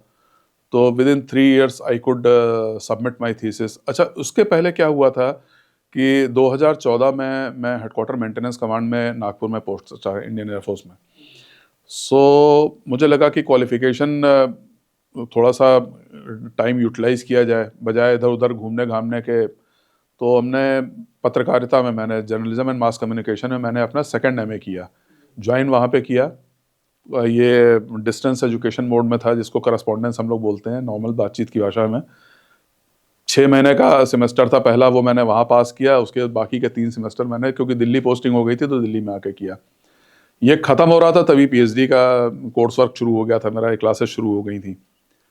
फिर मैंने करते करते के बीच में, फिर जब एयरफोर्स हेडक्वार्टर में मेरी पोस्टिंग थी डायरेक्टरेट ऑफ लॉजिस्टिक प्लानिंग में, तो उन्होंने एक MOU किया था and they wanted some volunteers who had interest in the materials management. तो उसमें मैंने अप्लाई किया था कुछ, there were certain yardsticks and parameters जिसके ऊपर उन्होंने मुझे शॉर्टलिस्ट किया for post graduate diploma in materials management. तो वो भी मेरा 2 साल का डिप्लोमा था, वो भी हो गया। तो क्वालिफिकेशंस तो यस काफ़ी बिल्डअप होती गई। फिर कुछ साल थोड़ा सा आराम हुआ। अभी फोर्स जब छोड़ने का टाइम आ रहा था तो एक हमारे सीनियर थे, मेजर जनरल थे आर्मी के, he was additional director general acquisition in directorate of department of military affairs जो क्रिएट हुआ है CDS के अंडर में। तो उन्होंने कहा, बोले भाई ऐसा प्रोफाइल तुम्हारा रहा है कि तुम इतनी जगह पे डायरेक्टर रहे हो, ज्वाइंट डायरेक्टर रहे हो, तुम इंडिपेंडेंट डायरेक्टर क्यों नहीं बन जाते? मैंने पूछा वो क्या होता है? तो उन्होंने बताया, कहने लगे कि वो जो कंपनीज के बोर्ड ऑफ डायरेक्टर्स होते हैं, they are suppose to pick up their independent directors from a panel which is maintained by the ministry of corporate affairs. तो उसके लिए आप अप्लाई कर सकते हो और उसका एक एग्ज़ाम होता है क्वालिफाइंग, उसमें कंपनी एक्ट होता है और बोर्ड की फंक्शनिंग होती है और बहुत सारी चीज़ें होती हैं। बोले लेकिन तुम्हारा प्रोफाइल ऐसा है कि तुम्हें एग्जाम्शन मिल जाएगा एग्ज़ाम से, तुम्हें देने की ज़रूरत नहीं है। तो मैंने अप्लाई किया उस पर। तो जब मैं भर रहा था तो it was asking my entire biodata कि मैंने कौन सी पोस्टिंग की, क्या पोस्ट होल्ड की, क्या पोजीशन थी मेरी, क्या टास्क था, क्या मैंने काम किया वहाँ पे। अब बेस्ड ऑन दैट हुआ कुछ ऐसा कि उन्होंने फिर मुझे एक तुरंत जैसे ही मेरा बायोडाटा पूरा फीड हुआ उस एप्लीकेशन फॉर्म में, उन्होंने मुझे एग्जाम्शन का एक सर्टिफिकेट इशू कर दिया कि you are exempted from the entrance exam, qualifying exam. तो मैंने कहा बहुत अच्छी बात है। फिर जब कुछ हम जो इंडिपेंडेंट डायरेक्टर्स थे कुछ कंपनीज के, उनके हम कांटेक्ट में आए तो कुछ सुनने में एक ऐसा आया कि जो एग्जेम्प्टेड लोग होते हैं वो एग्जेम्प्टेड तो होते हैं by virtue of their profile, but generally companies prefer करती हैं बोर्ड ऑफ डायरेक्टर्स पे उन लोगों को जिन्होंने प्रोफिशिएंसी टेस्ट पास किया होता है। तो मैंने ऑलरेडी जब ये एक दिमाग में आया था कि हाँ जब इस फील्ड में जा रहे हैं तो थोड़ा बहुत समझा जाए कि कॉरपोरेट वर्ल्ड में काम कैसे होता है, बिकॉज हमने तो फौज में मैनेजमेंट किया है इतने साल तक, हमें पता नहीं था कॉरपोरेट मैनेजमेंट। देखिए एक चीज़ और भी है बहुत दीगर बहुत इम्पॉर्टेंट बात है, जो कॉन्सेप्ट ऑफ मैनेजमेंट जो है वो फौज से ही गया है कॉरपोरेट में। Management simply means everything in place and place for everything. और ये चीज़ कॉरपोरेट ने क्या किया है कि वो आज हम जब मैनेजमेंट कोर्सेज करते हैं जा करके तो we get as we say in फौज we get the old wine in the new bottle. वो हमारी चीज़ें दूसरे बड़े बड़े वर्ड्स लेकर के बड़े भारी भरकम शब्दों के साथ में हमको समझाने की कोशिश करते हैं, और जब हम जाते हैं तो हमको ये मालूम पड़ता है कि यार ये तो हम ऑलरेडी करके आ रहे हैं, इसमें नया क्या है। जब ये क्वालिटी इंस्पेक्टर जैसे ISO सर्टिफिकेशन होता है, मैं क्वालिफाइड इंस्पेक्टर हूँ उसका भी, तो जब हम लोग ISO ऑडिटर कोर्स कर रहे थे तो बड़ी ताजुब की बातें होती थी जब वो बताते थे कि स्टोर में ऐसे मैनेजमेंट होना चाहिए, तो हम बोलते थे हम ऑलरेडी कर रहे हैं। बोले नहीं ऐसा, इसमें मैनेजमेंट में ये इस तरह से फाइनेंशियल प्लानिंग में ये होना चाहिए, ऐसा वो भी हम कर रहे हैं। तो उनको बड़ा ताजुब था, वो बोले आप ये कोर्स करने क्यों आए जब आपको तो ये सब कुछ पता है, आप लोग तो कर रहे हो। तो हम लोगों ने कहा यही एक बड़ी डाइकोटमी है कि हम बात करते हैं और ऐसा लोगों को लगता है कि फ़ौज में हम शायद अपडेटेड नहीं हैं, बल्कि रियलिटी ये है कि हम फ़ौज से ही लोगों को कॉन्सेप्ट देते हैं, मैनेजमेंट का हो या क्वालिटी एश्योरेंस का कॉन्सेप्ट है हमने सबको दिया है बाहर, और वो बाहर वही फॉलो कर रहे हैं। तो he said we are very surprise to see that you all are already following this in air force. बोले ये तो अंबानी के यहाँ भी हमने देखा है और उनके यहाँ भी फॉलो नहीं होता है और आप लोग कर रहे हो। तो so that is the state of us as Air Force officers, and I will proudly say as a proud Air Force logistics officer that we have been doing all these things which we learnt later. अब coming to this independent director thing, तो जब मैंने ये सुना कि exemption वालों पे बहुत ज़्यादा कंपनीज ध्यान नहीं देती हैं, तो मैंने कहा यार जब एक क्वालिफिकेशन हुई है तो why not utilise it. Post retirement में अगर मुझे किसी बोर्ड ऑफ डायरेक्टर्स में मैं जा सकता हूँ तो मैं अपना इतना साल का जो एक्सपीरियंस है और जो मेरी नॉलेज है या जो भी एक काम करने का एक जज्बा है, एक जोश है, उससे हम किसी कंट्रीब्यूट कर सकते हैं, चेंज एजेंट बन सकते हैं। जो कहते हैं ना किसी कंपनी के मैनेजमेंट को सुधारने के लिए या उसको इम्प्रूव करने, सुधारना नहीं कहेंगे, उसको इम्प्रूव करना कहें, इम्प्रूव करने के लिए। तो मैंने कहा चलो एग्ज़ाम भी करते हैं।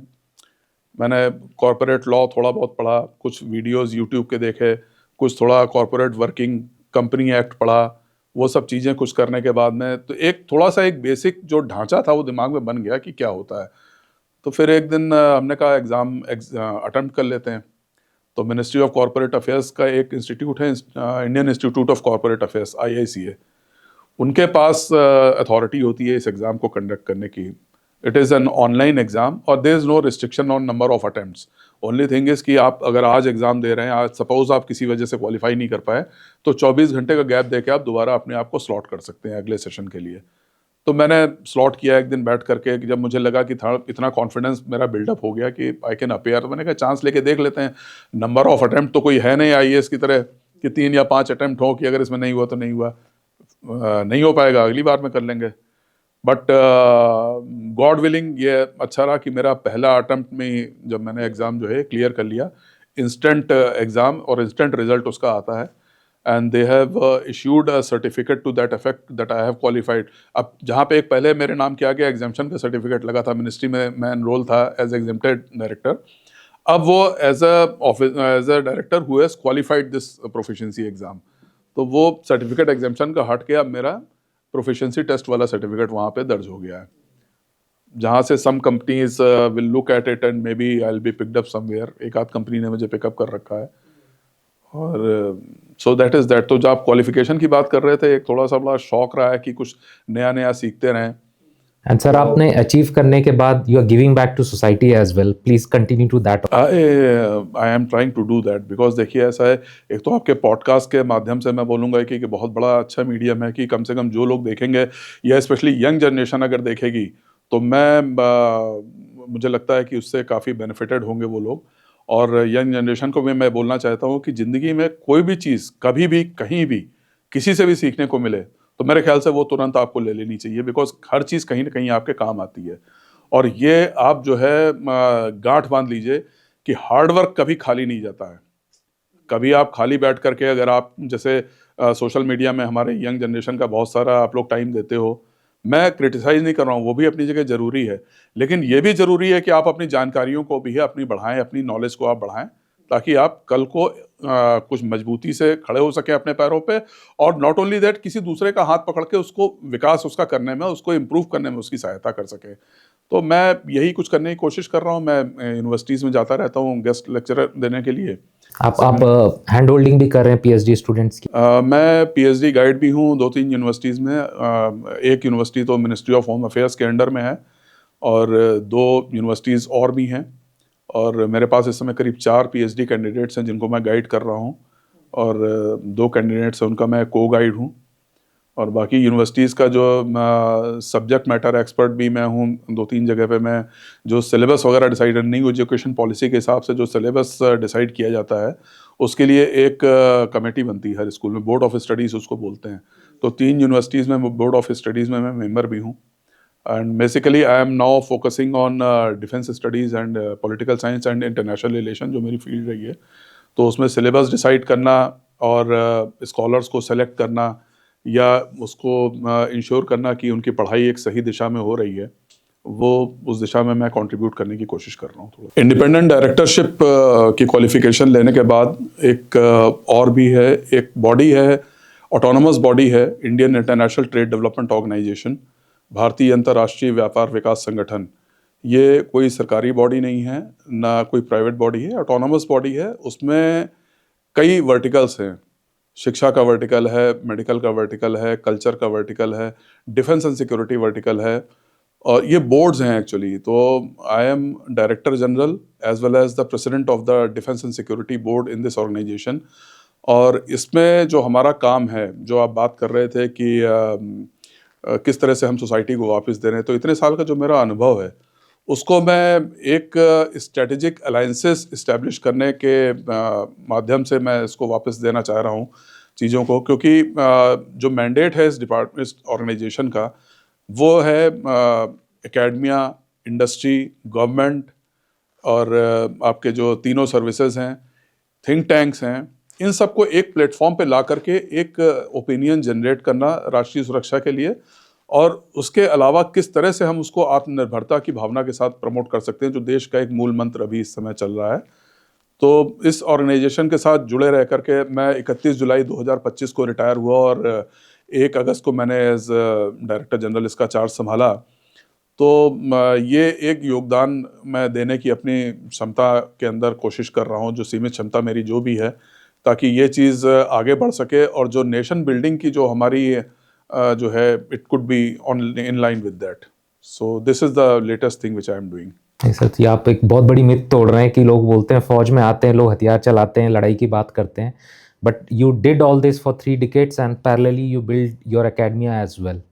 और आप वो करने के बाद not only you are motivating people to join forces and but also hand holding people towards the academia also. That's how, hats off to you sir, we look forward to you for further things. I can only say that God has been kind to me, and I give the credit to the blessings of my parents and my elders for that, and the teaching from my seniors. Sir आगे हम बात करेंगे, अभी एक movie आई है धुरंधर जो spy world पे है, आपके अनुभव से मूवी को हम एनालाइज करना चाहेंगे कि जो रॉ एजेंट रणवीर सिंह जी हैं कहाँ तक जस्टिफाई करते हैं, क्योंकि इस मूवी ने इंडियन सिनेमा के एक जो डायनेमिक्स को चेंज कर दिया. धुरंधर मैंने भी देखी है, बहुत अच्छी पिक्चर बनाई है, और एक ट्रेंड चल पड़ा. मैं आज देख रहा हूँ आजकल जितनी भी सीरीज बन रही हैं, जितनी भी पिक्चरें बन रही हैं, आपकी फिल्म बन रही हैं, और रॉ का एक बड़ा, रॉ नहीं बोलते एक्चुअली, वहाँ एक बोला जाता है रिसर्च एंड एनालिसिस विंग को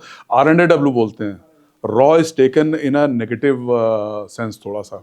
रॉ मीन्स कच्चा, जो हम बात करते हैं वो कच्चे नहीं हैं, वो सब प्रोफेशनल्स हैं. So they like to call themselves RNAW. अब होता ये है कि जो एक सीरीज हम जितनी देख रहे हैं, मैंने भी देखी है कि स्पेशल ऑप्स देखी, मैंने धुरंधर पिक्चर देखी, और उसके अलावा आपकी टाइगर जिंदा है एंड ऑल दैट करके. इसमें क्या मैंने देखा है कि जो दिखाया गया है वो एक बड़ा एक हार्ड पावर की बात कर सकते हैं. हार्ड पावर बोलना ठीक नहीं होगा, मुझे लगता है हम तोड़ फोड़ की भाषा में ज़्यादा बात कर रहे हैं. उसने क्या, उसको वहाँ मार दिया, उसने उसको वहाँ पे उड़ा दिया, इसको ऐसा कर दिया, वैसा कर दिया. Actually research and analysis wing को जब क्रिएट किया गया था 1962 की, जो हमारी एक शिकस्त हुई थी चाइना के हाथों, उसके अपने रीज़न थे. बहुत बड़ा रीज़न तो ये मैं कहूँगा एज एयरफोर्स ऑफिसर कि हमने एयर पावर का इस्तेमाल नहीं किया था, नहीं तो सिचुएशन शायद डिफरेंट होती वहाँ पे. बट उसके बाद जब आए तो सरकार ने शुरुआत की उसकी 65 की लड़ाई के समय में. रामेश्वरनाथ काओ, उनको इंटेलिजेंस आइकॉन बोला जाता है. वो बहुत इंटेलिजेंस ब्यूरो के चीफ थे, और इंटेलिजेंस ब्यूरो से ही कुछ ऑफिसर्स को निकाल करके उन्होंने एक्सटर्नल इंटेलिजेंस के लिए रिसर्च एंड एनालिसिस विंग बनाई. उसकी शुरुआत वहाँ से हुई, and it gave wonderful results in subsequent conflicts also, including हमारे जो रिसेंट कॉन्फ्लिक्ट हुए हैं हर जगह उसमें है. बट आपको एक बहुत अच्छी चीज़ मैं आपको बताऊं, जो मेरी जानकारी है, ये सिर्फ वायलेंस से रिलेटेड नहीं है. रिसर्च एनालिसिस विंग इसको कहते हैं अनुसंधान एवं विश्लेषण स्कंध, रिसर्च एंड एनालिसिस. तो रिसर्च एंड एनालिसिस ये हर एक एस्पेक्ट की करते हैं. और मैं स्टूडेंट रहा हूँ पॉलिटिकल साइंस का, डिप्लोमेसी का, मैं फॉरेन पॉलिसी की बात करता रहा हूँ. उसके ऊपर मैंने आर्टिकल्स लिखे हुए हैं, एक थीसिस लिखी हुई है, और एक अभी एक किताब लिखी हुई है. बट बहुत कम लोग ये जानते हैं कि रिसर्च एंड एनालिसिस विंग का एक बहुत बड़ा रोल होता है इंडियन फॉरेन पॉलिसी को फ्रेम करने में, फॉर्मुलेट करने में. क्योंकि ये एक अकेली ऐसी बॉडी है हिंदुस्तान के अंदर जो किसी भी मुल्क से, चाहे वो हमारा दुश्मन मुल्क हो या हमारा मित्र मुल्क हो, उसमें हर चीज़, चाहे सोशल लेवल पे हो रही हो, चाहे इकोनॉमिक लेवल पे हो रही हो, या मिलिट्री पे हो रही हो, या इंटरनल सिक्योरिटी सिचुएशन से रिलेटेड हो, उसके हर एक चीज़ की एनालिसिस कर, change of government policies, anything change of government है या जिस तरह से है, वो क्या करते हैं, हर एक फैक्टर को वो एनालाइज करते हैं, उस पर रिसर्च करते हैं, उसको एनालाइज करते हैं, और अपना जो कंक्लूजन ड्रॉ होता है वो सरकार को देते हैं. अब ये सरकार के ऊपर होता है कि किस इनपुट को वो किस तरीके से लेती है, और उसको भारत की फॉरेन पॉलिसी हमारी उस पर्टिकुलर कंट्री की तरफ कैसी होनी चाहिए, उसमें कैसे एमैलगमेट करती है. ये बहुत कम लोग जानते हैं. हम लोग को जो पिक्चरें दिखाई जाती हैं, धुरंधर हो गई, जैसे अभी बड़ा तूफान मचा रखा है इस पिक्चर ने, अच्छी, there is definitely no doubt कि बहुत अच्छी पिक्चर बनी है. रणवीर सिंह का बहुत अच्छा रोल है, और अक्षय खन्ना का तो कमबैक हुआ, लोग बोल रहे हैं. रहमान बलोच, बहुत बढ़िया उसने एक्टिंग की हुई है उसने. और बट वही है कि हम खाली तोड़ फोड़ की और मारपीट की भाषा में इसको ले रहे हैं. हम उस सेंस में नहीं ले रहे हैं कि हम लोग किस तरीके से एक एक एस्पेक्ट को जो है ये एजेंसी इसको एनालाइज करती है, और किस तरह से अपने valuable inputs which are actually very valuable, जब आप इंटरनेशनल डिस्कशंस के लिए ग्लोबल लेवल पे बैठते हैं जा करके, आप मीन्स सरकार बैठती है, कोई बैठती है, तो जो सामने जो लोग बैठे होते हैं वो ऐसा नहीं कि सारे आपके दोस्त होते हैं. कुछ आपके दोस्त कहने को होते हैं, कुछ आपके दोस्त खाली जो है एक्चुअल भी होते हैं, ठीक है। जो कहने को होते हैं उनसे आपको वो कहलवाना होता है जो आप चाहते हैं, जो हमारे राष्ट्र हित में है। मैंने पहले बोला कि अंतर्राष्ट्रीय राजनीति में ना परमानेंट, ना स्थायी मित्र होते हैं, ना स्थायी शत्रु होते हैं, सिर्फ आपका राष्ट्र हित सर्वोपरि होता है। उस राष्ट्र हित में आप उससे क्या कहलवाना चाहते हैं वो तब तक नहीं बोलेगा जब तक कि आप उसे कहीं ना कहीं ये जता नहीं देंगे कि बॉस अगर तू ऐसे बोलेगा तो इसका इम्प्लीकेशन ये होगा। वो चीज़ उसको पता है, अगर उसको पता है कि उसकी कोई कमजोरी हमें मालूम है तो वो वही बोलेगा जो उसको बोलना है। और मेरे ख्याल से किसी भी शक्तिशाली देश के लिए, चाहे बड़े देशों की हम बात कर लें, रूस की बात कर लें, या हम अमेरिका की बात कर लें, CIA KGB की हम बहुत बात करते हैं, हिंदुस्तान भी एक उभरती हुई शक्ति है और मुझे लगता है कि बहुत इंपॉर्टेंट चीज़ है ये। तो हमें लगता है कि जो हमारे फिल्म मेकर्स हैं उनको वायलेंस से हट करके भी कुछ दूसरे जो एस्पेक्ट्स हैं उनके ऊपर भी पिक्चर बनानी चाहिए, जिसमें मारपीट छोड़ करके बाकी फैक्टर्स की भी रिसर्च एंड एनालिसिस दिखाया जाए। तो I think that will give a fair idea. इसी से जुड़ा एक और सवाल, जो नोटबंदी हुई थी और मूवी में दिखाया गया है, आपके अनुसार, आपके अनुभव के अनुसार कितना मैच करता है और क्या इम्प्लीकेशन है? देखिए, कहना तो बहुत मुश्किल है कि कितना मैच करता है। मूवी जब बनती है तो उसमें बहुत सारी चीज़ें ऐसी डाली जाती हैं जिसकी इंटरटेनमेंट वैल्यू होती है, या उसको हम थोड़ा सा इंटरेस्टिंग बनाने के लिए काफ़ी चीज़ें डाल देते हैं। तो इसी तरह से उसने किया है। और जो मैंने सुना था, जो मैंने कहीं सोशल मीडिया के कुछ कॉलम पे पढ़ा था, जो मैं उसके आधार पे मैं आपको बता सकता हूँ कि लोग कह रहे थे कश्मीर में जो पत्थरबाजी हो रही थी फौज के ऊपर, पैरामिलिट्री फोर्सेस के ऊपर, तो वो 500 के और 1000 के नोटों में उनका पेमेंट होता था। तो जब बीच में ये एक्टिविटी बहुत ज़्यादा बढ़ गई थी तो इसको कंट्रोल करने के लिए, क्योंकि बाहर शायद छपने वाली मशीनें लगी हुई थी, ये धुरंधर पिक्चर में भी दिखाया गया है कि बाहर कहीं और पाकिस्तान में नेपाल के रास्ते से नोट आते थे। उसको आप ऐसा है कि बजाय इसको कि बम्बार्ड करें उस कंपनी फैक्ट्री को जाकर के, आपने यहाँ पे क्या है, नोट ही बंद कर दिया हमने, आप जो करना है कर लो। And this was the step taken in that direction. मुझे भी जो मेरी जानकारी में आपको सोशल मीडिया से जो मुझे मिली थी मैं आपको बता, लेकिन आतंकवाद की कमर टूटी उसके बाद। और देखिए, ऐसा है कि आतंकवाद को कंट्रोल करने का बहुत बढ़िया एक तरीका होता है कि अगर हम उसकी इकोनॉमिकली कमर तोड़ें। ये सारा जो खेल होता है ये होता है कि बड़ी बड़ी पावर्स जो बैठ करके जो पैसे देती हैं आतंकवादियों को अनरेस्ट, इंटरनल अनरेस्ट फैलाने के लिए, अगर वो उस चीज़ की फाइनेंशियल कमर तोड़ दी जाए तो मेरे ख्याल से वो चीज़ काफ़ी हद तक कंट्रोल हो सकती है। बाकी दूसरे तरीके भी हैं उनसे निपटने के, but I think this was one of the important steps that can be taken. And I think demonetisation, अब मैं इसको जस्टिफाई नहीं करूँगा, मैं इसको डिनाउंस नहीं करूँगा, बट सरकार ने अगर डिसीजन लिया है इसके ऊपर तो मुझे लगता है बहुत सोच समझ के बड़ा कैलकुलेटेड डिसीजन रहा होगा ये। सर, इसके बाद हमने देखा है कि पाकिस्तान की भी कमर टूटी, आर्थिक रूप से आतंकवाद भी टूटा, तो कहीं ना कहीं कनेक्शन है और एक मर्यादा है, शब्दों की लिमिटेशन है जिसके अंदर हम सब बंधे हुए हैं, चीज़ों को हम समझ रहे हैं, लेकिन दर्शकों के लिए जितनी ज़रूरत थी हमने कोशिश की आपसे हम निकाल पाए। देखिए, ऐसा है, मर्यादा शब्दों की और व्यवहार की तो हर एक को रखनी चाहिए, और हम हिंदुस्तानी हैं, हम तो हर चीज़ की मर्यादा रखते हैं। और मैं आपको बता दूं कि कमर पाकिस्तान की टूटी है। पाकिस्तान की कमर तो कुछ तो अपने कर्मों की वजह से टूटी है। अगर वो अपना ध्यान मेरे ख्याल से वायलेंस से, टेररिज्म से हटा करके शायद कुछ अच्छी चीज़ों में लगा रहे होते, विकास करने में लगा रहे होते, कुछ कंस्ट्रक्टिव कैपेबिलिटीज़ को डेवलप करने में लगा रहे होते, तो मुझे लगता है उनकी सिचुएशन डिफरेंट होती है। लेकिन ठीक है, ये जो उन्होंने किया या जो कर रहे हैं वो उनकी चॉइस है। और कमर तो डेफिनेटली टूटी, लेकिन हाँ ये है कि बहुत सी पावर्स ने शायद उनका हाथ भी पकड़ा हुआ था, आज वो हाथ थोड़ा ढीला होता हुआ दिख रहा है।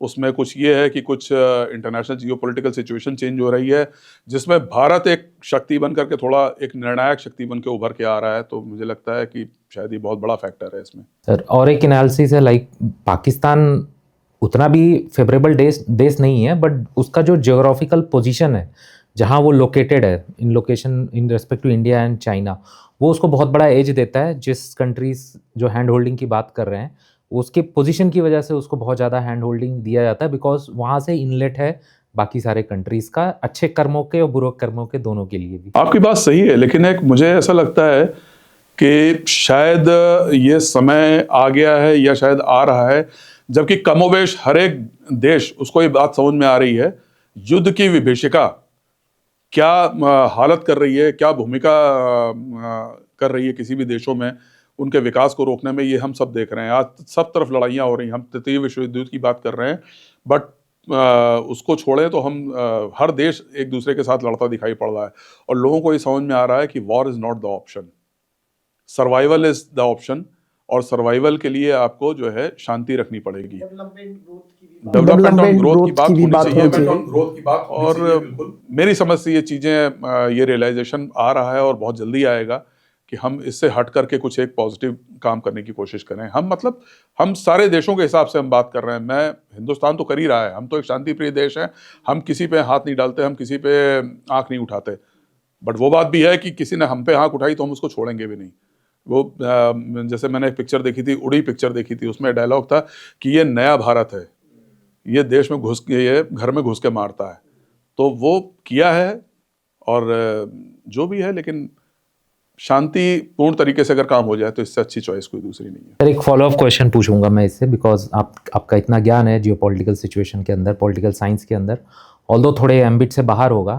इफ़ पाकिस्तान आपकी बात माने, एज्यूम करते हैं, तो आप उसको ऐसे 2-4 एडवाइसेस पॉलिटिकली, सोशली, मिलिट्री क्या देना चाहेंगे कि अगर वो एक्सेप्ट करे तो उसका कल्याण हो जाए? देखिए, पाकिस्तान को मुझसे या किसी से पूछने की ज़रूरत नहीं है। अगर वो वायलेंस का रास्ता छोड़ करके और थोड़ा दिमाग और आँख और कान खोल करके अगर वो विश्व जनमानस को समझने की कोशिश करें, तो उनको ये बात बहुत जल्दी समझ में आ जाएगी कि इन सब चीज़ों से काम चलने वाला नहीं है। ये सब चीज़ें, जो वायलेंस है या छल फरेब चालबाजी जो भी है, ये बहुत दूर तक नहीं जाती, और झूठ के पाँव नहीं होते। ये बहुत जल्दी समझ में उनको आ जाएगी। उन्हें किसी से पूछने की या किसी को उन्हें बताने की ज़रूरत नहीं है। सर हमने ट्रम्प का इन्वॉल्वमेंट एंड ट्रम्प की डिप्लोमेसी इंडिया में डिस्कस करी, but at the same time our favourite ally since ages, since history, Russia, and his influence on India and recent Putin's visit to India, आप थोड़ा summarise करेंगे इन 2-4 aspects को देख करके, and how it is beneficial? As you said, right from 1947 when we got independence, that was the time when India was trying to take baby steps towards the development of infrastructure, because we were under the British control, and we didn't have anything to call our own. So when we became independent in 1947, we started establishing infrastructure, and that was the time when financially also we were not independent. Not financially also we were weak, and we didn't have the technology also. उस समय से रसिया Russia जो है उस समय पे सामने आया, और रशिया ने हमें नॉट ओनली मिलिट्री में बल्कि इंडस्ट्रियल एस्पेक्ट में भी हमारी काफ़ी हेल्प की। Industrial plant, Bhilai steel plant, Bokaro, and Russia remains our trusted friend and long standing friendship हमारी जो रशिया के साथ में है, वो I think it is going to stand for ever. And sir एक और अगला सवाल है, हमारा इजराइल के साथ जो टेक्नोलॉजिकली ट्रांसफ़र है, या हम बात करें डिफेंस डील्स की, उसके ऊपर? देखिए, Israel is militarily and technologically very strong country, and I believe we must learn good things from everybody. We had some defense deals with Israel, जहाँ पे कई एक में टेक्नोलॉजी ट्रांसफ़र भी हुआ है, supplied to paramilitary forces also.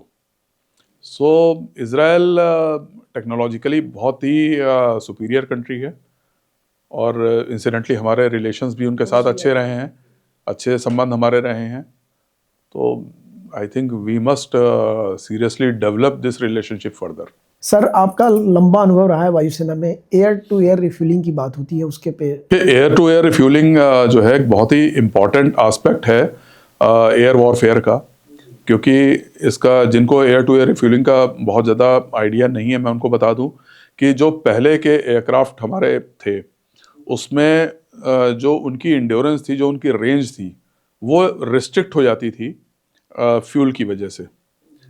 Air to air refuelling के आने की वजह से एक एडवांटेज हमें ये हुआ है, वो मिड एयर में रिफ्यूलिंग करके हम उसको कर देते ताकि हमारा जहाज़ और दूर तक जा सकता है और ज़्यादा डीपली पेनेट्रेट करके और अपना पेलोड डिस्पर्स करके आ सकता है। वो एयर टू एयर रिफ्यूलिंग के जो कैपेबिलिटी है एयरफोर्स में, वो बिल्डअप होनी शुरू हुई थी 2003 के आसपास, आई थिंक 2003 से पहले ही हो गई थी, और उसके बाद सब्सिक्वेंट प्रोसेस ऑन रहा, और मेन प्लेयर इसमें अभी तो काफ़ी आ गए हैं, बोइंग भी आ गया है, एयरबस वाले भी थे, और रोजोबोरन एक्सपोर्ट रशिया का जो एक्सपोर्टर है, ये मेन प्लेयर इस बारे में जिन्होंने, जो रिनाउंड है, मतलब जिन्होंने कुछ काम इस दिशा में वर्थवाइल किया हुआ है। सो भारत सरकार जो क्या कर रही है, इनके साथ में वेपन सिस्टम्स को लेने की, प्लेटफॉर्म्स को लेने की कोशिश कर रही है, और जितने न्यू जनरेशन एयरक्राफ्ट हैं, चाहे वो Su-30 हो या इवन LCA हो या दूसरे जो भी हैं, उनमें मिड एयर रिफ्यूलिंग कैपेबिलिटी है, और this is an operational requirement. और इसे एक हम एयरफोर्स में बोलते हैं फोर्स मल्टीप्लायर या फोर्स एनहांसर जिसको बोलते हैं। ये वो चीज़ है कि उससे आपका जो भी वेपन सिस्टम होता है उसकी कैपेबिलिटी में इजाफा हो जाता है कई गुना। हम दुश्मन के देश में घुस के मार के फिर वापस तो आने ये की- है, और इस पे एक बहुत ज़्यादा एक थॉट प्रोसेस एक ऑन है, और इसमें काम हो रहा है, और काफ़ी कुछ होगा इसमें।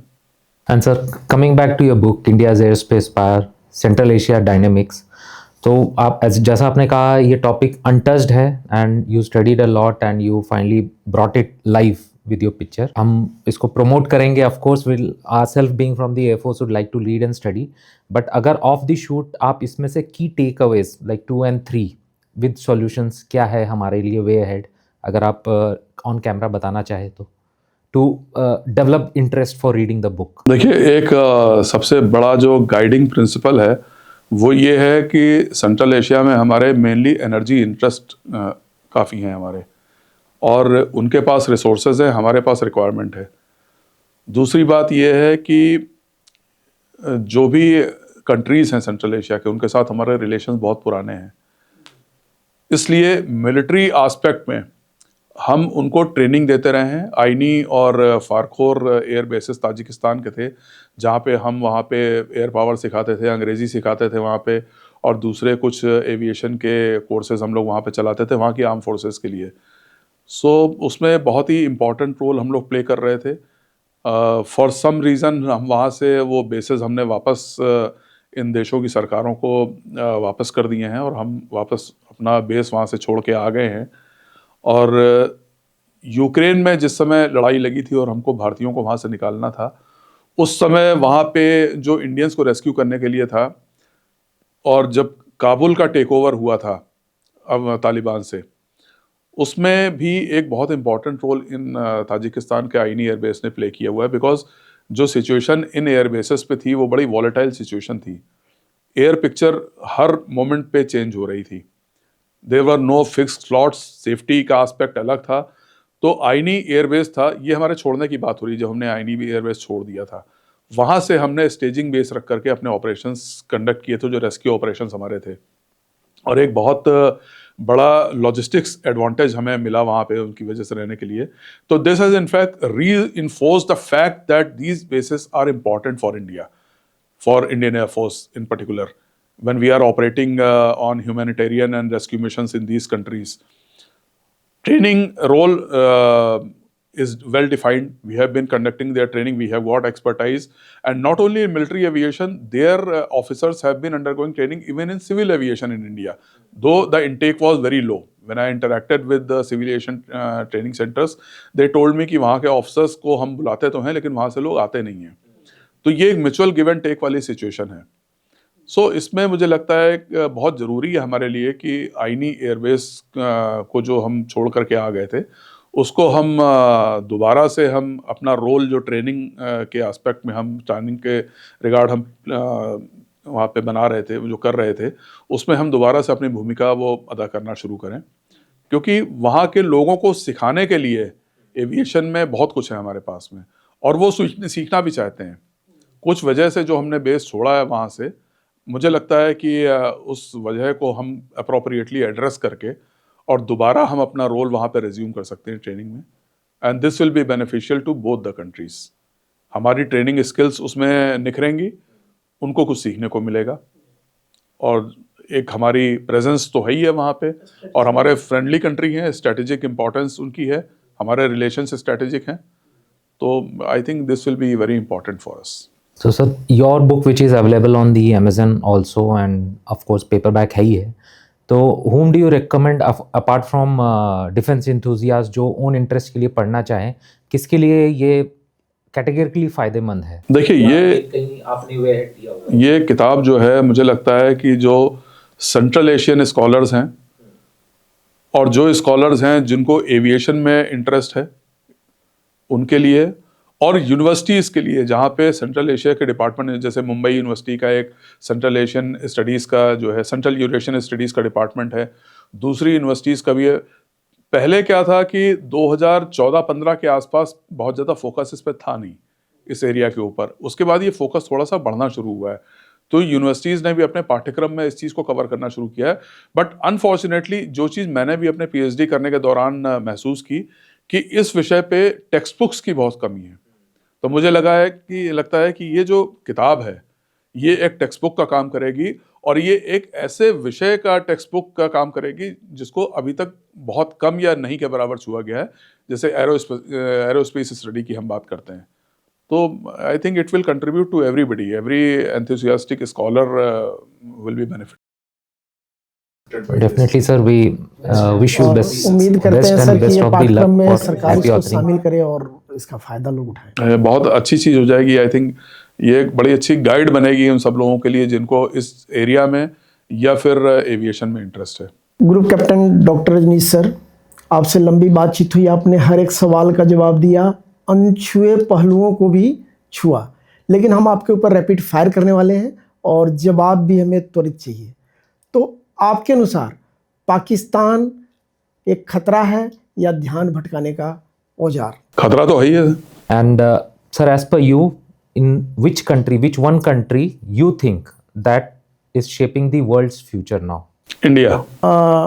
सर, आप भारत को क्या देखते हैं, गेम चेंजर या एक उभरती हुई शक्ति? मैं इसको दोनों ही देखता हूँ।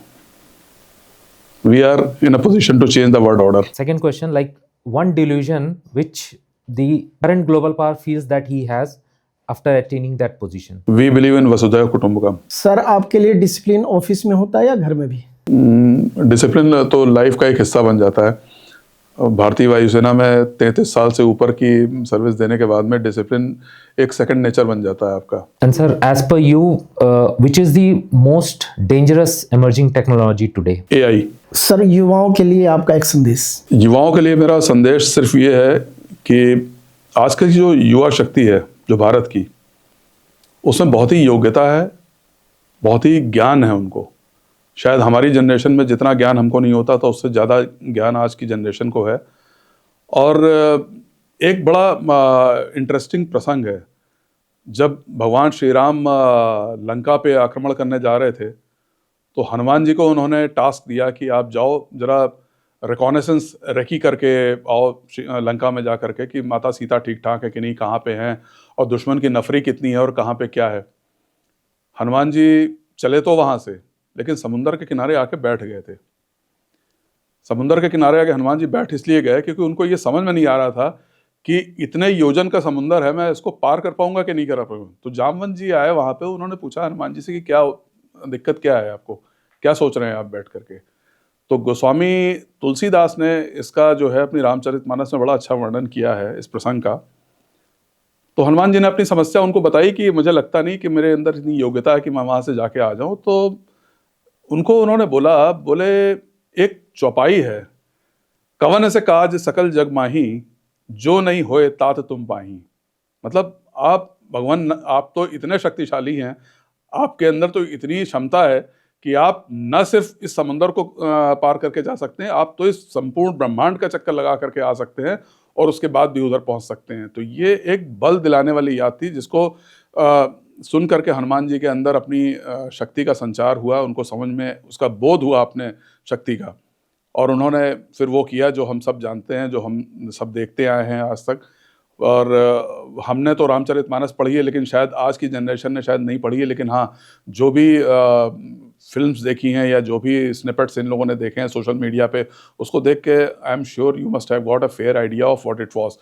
सो इस प्रसंग को यहाँ पे लाने का एक बहुत बड़ा एक मेरा आइडिया ये है, आपके अंदर बहुत शक्ति है, लेकिन आपको अपनी शक्तियों का, अपनी क्षमताओं का पता नहीं है। आप ये समझ लें कि हम बड़ी होती हुई जनरेशन है, बुजुर्ग नहीं कहूँगा पूरी तरीके से, लेकिन हम बड़ी होती हुई जनरेशन है और हमें आपकी शक्तियों का पता है। आप हनुमान बने रहिए, हम जामवंत बने रहेंगे। हम आपको बताते रहेंगे कि आपके अंदर कितनी क्षमता है और आप क्या कमाल कर सकते हैं। और अगर आप इस बात को समझ जाएंगे तो मेरे ख्याल से एक बहुत बड़ी बात होगी और बड़ा कमाल आप करेंगे। आपकी जनरेशन में बड़ी काबिलियत है, मैं बार बार इस बात को बोलता हूँ और मुझे पूरा विश्वास है कि आप इस बात को समझेंगे और इस चीज़ को अमल में लाएंगे। So, thank you, sir. And as rightly brought by somebody, you may not shape global events, but you can shape how clearly you understand them.